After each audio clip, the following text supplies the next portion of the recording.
Sometimes you want to take several layers and animate them as a single group, and then have some of them animate on their own within that larger animation. If you were to use one of those layers as the parent, it could get really messy. So what you need is a separate parent, something that's invisible that controls all of them as a group. Well, to the rescue comes something called the null object layer. So I'm going to show you how to use null object layers as parents in this lesson. To follow along, go to Working Files, After Effects Projects, and open up 1402 Null Object. So what we have here is a group of folks riding their bikes, and we've got some text and shape layers. And I want to be able to take this group of text, it's actually 2 layers of text and a shape layer, and connect all 3 of them to this boy in front, and then connect all 3 of these to this child back there.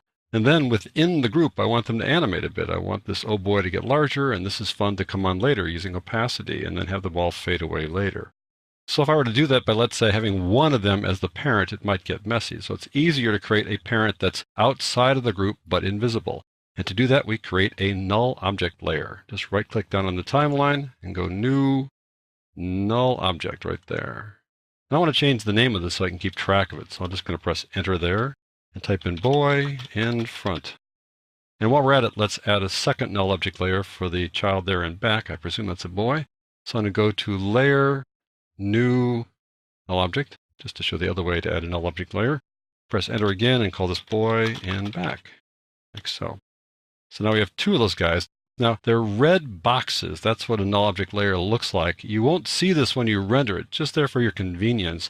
And you don't have to see it if you don't want to. At some point when you want to preview this, you might want to turn that box off just by turning the visibility off for the layer. But we have 2 red boxes there, and it might get kind of confusing here. It's best to kind of differentiate them in some way. So I'm going to click on these little labels here. The boy in front is going to use this blue text here. So I'm going to click on that and do something like, let's say, blue. There you go. Makes it easy. And do the boy in back. He's going to be purple text. So I'll click on purple. How about that? That will help us differentiate the 2 of those guys. So now I want to be able to have the null object layer, this first one, the boy in front, follow the boy's motion. And when I do keyframes for that, then I can connect all of these guys to the null object layer and they will follow along as well. So I'm going to open up Scale and Position for the boy in front's null object layer. So S for scale and Shift P for position. Get the current time indicator to the beginning of this thing and go click, click to turn on keyframes for that. And let's move this thing over. I'm going to grab the anchor point there in the upper left-hand corner. That's what the anchor point is for a null object layer, and put it right there on his head. Now let's go forward a little ways. We'll do a rough animation here. I'll worry about scale later, so we're just going to take care of position for now.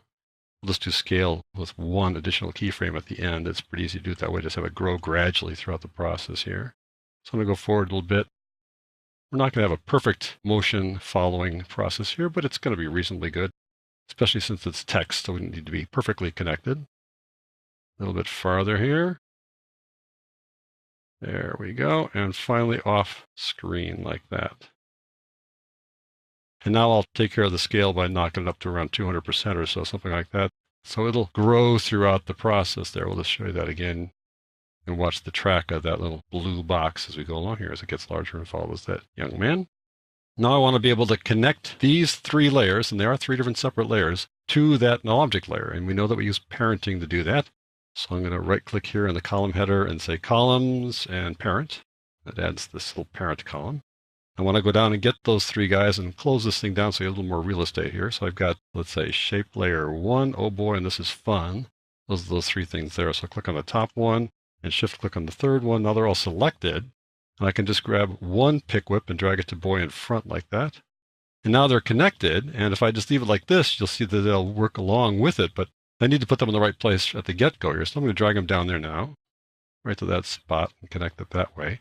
And now they'll follow along from that point. You can always move them like that. And that looks pretty good. But what I want to do now is animate these things within that group. So let's go on down here to take a look at those 3. Click away to deselect them all. I want oh boy to get large for a while and then get small. So I'm going to press on S for oh boy.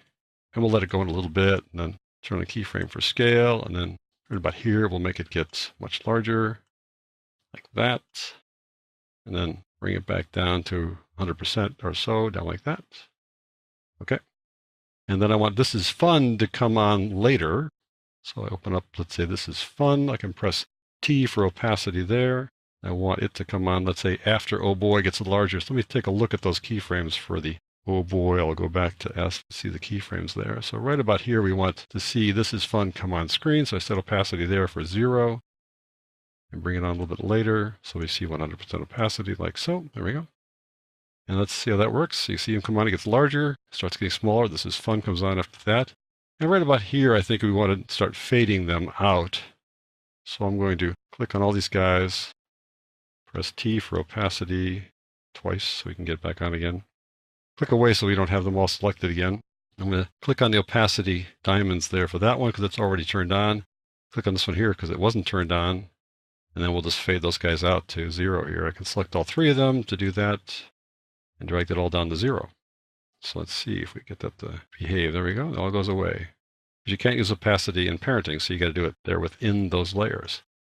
I'm going to quickly go through the other side here so we can have them work as well, just so you can see how that works again, just kind of as a little backup plan here. So I'm going to click on the boy and back now.